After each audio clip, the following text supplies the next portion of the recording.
Hi dears, welcome back. ഇന്ന് നമ്മൾ അബുദാബിയിൽ ഒരു ആവശ്യത്തിന് വേണ്ടി പോയതാണ്. പിള്ളേരെ ഒന്നും കൂട്ടിയിട്ടില്ല, ഞാനും കാക്കയും കൂടി പോയത്. അപ്പോൾ തിരിച്ചു വരുന്ന വഴിക്ക് ഔട്ട്ലെറ്റ് വില്ലേജിൽ ഒന്ന് കയറി നോക്കാമെന്ന് വിചാരിച്ചു. നല്ല ഭംഗിയുള്ള ഒരു മാളാണ് കേട്ടോ. ഉള്ളിലേക്ക് വരുമ്പോൾ നമുക്ക് കാണാൻ പറ്റും ബ്രാൻഡഡ് ആയിട്ടുള്ള ഔട്ട്ലെറ്റുകളാണ് ഇവിടെ നിറച്ചും. ആ ബ്രാൻഡഡ് ഐറ്റംസ് എല്ലാം ഡിസ്കൗണ്ടിൽ ഇവിടെ കിട്ടും കേട്ടോ. അപ്പോൾ ആദ്യം തന്നെ ഡ്രസ്സൊക്കെ നോക്കി, പക്ഷേ എൻ്റെ സൈസിൽ ഇവിടെയും അവൈലബിൾ ആയിരുന്നില്ല. പിന്നെ ഇവിടെ ക്രോക്സിൻ്റെ ഷോറൂമിൽ ജസ്റ്റ് ഒന്ന് കയറിയതാണ് ഔട്ട്ലെറ്റിൽ. അവിടെ കയറിയപ്പോൾ ഉണ്ട് നല്ല അടിപൊളിയായിട്ടുള്ള ക്രോക്സ് ജാംസ് ഉണ്ട്. സോ അതെല്ലാം ഫിറ്റ് ചെയ്ത് ഈ ഒരു ഗ്ലിറ്ററി ആയിട്ടുള്ള ക്രോക്സ് ഞാൻ ആദ്യം എടുത്തു കേട്ടോ. എന്നിട്ട് ചാംസ് എല്ലാം അറേഞ്ചൊക്കെ ചെയ്ത് കഴിഞ്ഞപ്പോഴേക്കും എനിക്ക് മനസ്സിലായി അതിലും റേറ്റ് കൂടിയ ഒരു ഷൂ വാങ്ങാനുള്ള പ്രൈസായിന്ന്. സോ ആമസോണിൽ നിന്ന് അല്ലെങ്കിൽ ഷീനിൽ നിന്ന് ട്രെൻഡിയോയിൽ നിന്ന് ഒക്കെ ഈ ചാംസ് വാങ്ങാൻ കിട്ടും. സോ ഞാൻ നല്ലൊരു ഷൂ നോക്കി എടുത്തു, ഫ്ലോറൽ പെറ്റൽസ് ഒക്കെ ഉള്ളത്. അതിനുശേഷം എല്ലാ ഷോറൂം വഴിയും നമ്മൾ ജസ്റ്റ് കാണാനായിട്ട് നടന്ന് തിരിച്ച് ഈ ഒരു ബെൽജിയം ചോക്ലേറ്റിൻ്റെ ഷോപ്പിലെത്തി കേട്ടോ. നല്ല റേറ്റൊക്കെ ഉണ്ട്, ബട്ട് നമ്മൾ ഈ ക്രോക്സൊക്കെ വാങ്ങി പോയത് കൊണ്ടായിരിക്കണം ചെന്ന വഴിയെ തന്നെ നമുക്ക് ഫ്രീ ആയിട്ട് ചോക്ലേറ്റൊക്കെ അവർ തന്നു. സോ നമ്മൾ ഒട്ടും കുറച്ചില്ല, എന്തെങ്കിലും ഒന്ന് ഓർഡർ ചെയ്യാമെന്ന് ഓർത്തു. നൊസ്റ്റാൾജിക്കായിട്ട് വർഷങ്ങൾക്ക് മുന്നേ ഞങ്ങൾ മാത്രം പൊയ്ക്കൊണ്ടിരുന്ന സ്ഥലങ്ങൾ എന്നൊക്കെ ഉള്ള രീതിയിൽ നമുക്ക് ചോക്ലേറ്റൊക്കെ കഴിക്കാനായിട്ട് തുടങ്ങാമെന്ന് വിചാരിച്ചു. ഗോഡിവ എന്നാണ് ഈ ഒരു ഷോപ്പിൻ്റെ പേര്, ഈ ഒരു ബ്രാൻഡിൻ്റെ പേര്.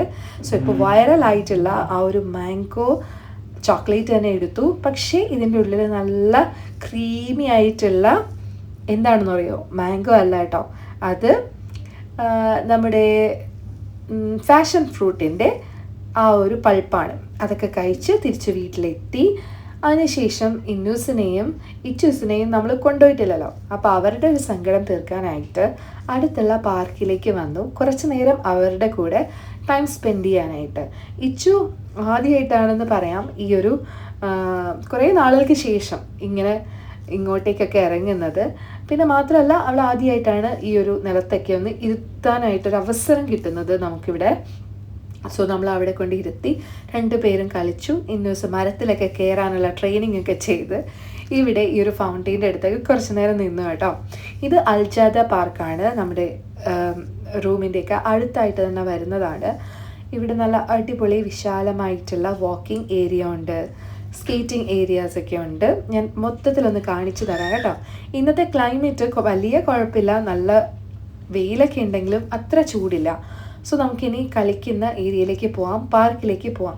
അവിടെ കുറച്ച് നേരം ഇന്നൂസിനും അതുപോലെ തന്നെ ഇപ്പോൾ ഇച്ചൂസിനും ടൈം സ്പെൻഡ് ചെയ്യാമെന്ന് വിചാരിച്ചു. അവരുടെ ഒപ്പം ടൈം സ്പെൻഡ് ചെയ്യാമെന്ന് വിചാരിച്ചു. വല്ലപ്പോഴും ഒക്കെയാണ് അവരുടെ ഒപ്പം ഇങ്ങനെ കളിക്കാനായിട്ട് പറ്റുക. നമ്മൾ രണ്ടുപേരും വർക്കിംഗ് ആയതുകൊണ്ടിട്ട് തന്നെ അങ്ങനെ ഒരു ടൈം കൺസ്ട്രെയിൻ ഉണ്ട് കേട്ടോ. അതോർത്ത് നോക്കുമ്പോൾ ജോലിയില്ലാതെ വീട്ടിൽ ഇരിക്കുന്ന മോംസ് അല്ലെങ്കിൽ എന്താ പറയുക, പാർട്ട് ടൈം ആയിട്ട് അല്ലെങ്കിൽ സ്വന്തമായിട്ട് വീട്ടിലിരുന്ന് ബിസിനസ് ചെയ്യുന്ന ഫാദേഴ്സ്, അങ്ങനെയുള്ളവരുടെയൊക്കെ കാര്യം ഓർക്കുമ്പോൾ നമുക്ക് ജലസാവും കുറച്ച്. പക്ഷെ നമുക്കിവിടെ ടൈം സ്പെൻഡ് ചെയ്യാൻ കിട്ടാത്തതുകൊണ്ട് വല്ലപ്പോഴും ഇതുപോലെ കിട്ടുന്ന അവസരം നമ്മൾ മുതലെടുത്ത് അവരുടെ കൂടെ ടൈം സ്പെൻഡ് ചെയ്യാനായിട്ട് ശ്രമിക്കാറുണ്ട്. അപ്പോൾ ഇവിടെ ഇന്നിപ്പോൾ ഈ ഒരു ടൈമിൽ അധികം ആരും തന്നെ ഇല്ല കേട്ടോ. അപ്പോൾ അതുകൊണ്ടിട്ട് തന്നെ ഫാമിലിയായിട്ട് സ്പെൻഡ് ചെയ്യാനായിട്ട് ഇഷ്ടം പോലെ ഒരു ടൈമും അതുപോലെ ആ ഒരു ക്രൗഡും ഒന്നും ഇല്ലാത്തത് കൊണ്ട് നല്ലതാണ്. കുറച്ച് ആളുകളുണ്ട് ഫാമിലി ആയിട്ട് തന്നെ വന്നേക്കുന്ന. ഇന്നൂസ് ഇതിൻ്റെ അകത്ത് പാർക്കിൽ കളിക്കുകയാണ് കേട്ടോ. ഇത് കംപ്ലീറ്റ്ലി ഫ്രീ ആണ് ഈ ഒരു പാർക്ക്. ഇന്നൂസിനാണെങ്കിൽ കുതിരയുടെ പുറത്ത് ഒന്ന് കുറച്ച് നേരം റൈഡ് ചെയ്തേക്കാമെന്ന് വിചാരിച്ചു. She is excited. At the same time അത്ര ഹാപ്പി ആയിട്ടല്ല ഇരിക്കണം. മേ ബി ആ ചൂട് കൊണ്ടൊക്കെ ആയിരിക്കണം, അവൾ ആദ്യമായിട്ടാണല്ലോ ഇങ്ങനെ ഇങ്ങോട്ടേക്ക് വരുന്നത്. May be because of that. നമ്മൾ കുറേ ആയിട്ട് നമ്മൾ പുറത്തിറങ്ങുന്നത് നൈറ്റ് ടൈമിലാണ്. അപ്പോൾ ക്ലൈമറ്റ് ഇതുപോലെ ചൂടൊന്നും ഉണ്ടാവില്ല, പിന്നെ വെളിച്ചോ ഇല്ലല്ലോ. അപ്പോൾ അതുകൊണ്ടിട്ടായിരിക്കും ഇച്ചു ഇങ്ങനെ എക്സൈറ്റഡ് ആയിട്ടിരുന്നത്. പിന്നെ ഈ ഒരു ഇതിലൊക്കെ ഊഞ്ഞാലിലൊക്കെ ഇച്ചുവിനെ ഇരുത്തി ഇക്കാക്കായും ഇന്നൂസും കൂടി നന്നായിട്ട് ആട്ടി കൊടുക്കുന്നുണ്ടായിരുന്നു. ആ സമയത്തൊക്കെ അവൾ എൻജോയ് ചെയ്യാണ് കേട്ടോ. എന്നാൽ ഈ മൂത്ത സന്തതി അങ്ങനെയല്ല, അവൾക്ക് ഭയങ്കര പേടിയാണ് കേട്ടോ. അതുകൊണ്ട് അവളിങ്ങനെ സൗണ്ട് കേൾക്കുമ്പോൾ ഇത് പൊട്ടി വീഴുമോ എന്നൊക്കെ ഉള്ള ആ ഒരു പേടിയിൽ ആണ് ഇരിക്കുന്നത്. ഇച്ചുകുട്ടി സുഖമായിട്ട് ഇപ്പം അതൊന്നും ആലോചിക്കാത്തത് കൊണ്ടിട്ട് തന്നെ സുഖമായിട്ട് കിടക്കുകയാണ്. അതിൻ്റെ ഇടയിൽ അവൾ മൂത്ത ഇത്താത്തൊക്കെ ഇട്ട് നല്ല ചവിട്ട് കൊടുക്കുന്നുണ്ട് അതിൻ്റെ അകത്ത് ഇരുന്നതിൻ്റെ ദേഷ്യത്തിൽ. പിന്നെ പപ്പയും മോളും കൂടി, അതുപോലെ പപ്പയും മക്കളും കൂടി എന്ന് പറയാം കേട്ടോ, 3 പേരും കൂടി ഇതിൻ്റെ അകത്തിരുന്ന് കറങ്ങുന്നുണ്ട്. ഇന്നൂസ് അതിൻ്റെ മുകളിലേക്ക് വലിഞ്ഞ് കയറാനുള്ള ശ്രമത്തിലാണ്. ഇതുവരെ അവൾ കയറി നോക്കിയില്ല. ആദ്യമായിട്ടാണ് കേട്ടോ ഇതിൻ്റെ ടോപ്പ് വരെ പേടിയില്ലാതെ ഒന്ന് കയറിയത്. ഇച്ചുകുട്ടി കുറച്ച് നേരം കഴിഞ്ഞപ്പോഴേക്കും ആക്റ്റീവായി. അവൾക്ക് ഇഷ്ടപ്പെട്ടു ഈ ഒരു സ്ഥലം. സോ അവളും ഇങ്ങനെ കളിക്കാനൊക്കെ തുടങ്ങി.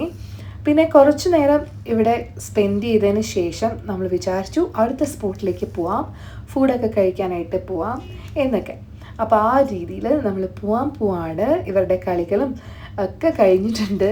ഇച്ചൂസ് ഇതേ ലീഫൊക്കെ എടുത്ത് ഇപ്പം കടിച്ച് തിന്നുന്നു തോന്നുന്നു വിശന്നിട്ട്.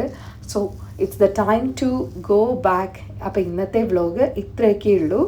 ഫാമിലി ആയിട്ട് അടിപൊളിയായിട്ട് എൻജോയ് ചെയ്യാൻ പറ്റി. ഈ ഒരു ഫാമിലി ഡേ ഒക്കെ എന്താ പറയുക, ഇൻ്റർനാഷണൽ ഫാമിലി ഡേ എന്നൊക്കെ പറഞ്ഞ ഡേ ഉണ്ടെങ്കിലും നമുക്ക് എല്ലാ ദിവസവും അതുപോലെ തന്നെ സ്പെൻഡ് ചെയ്യാനായിട്ട് പറ്റട്ടെ. അപ്പോൾ ശരി, എൻജോയ് യുവർ ലൈഫ്.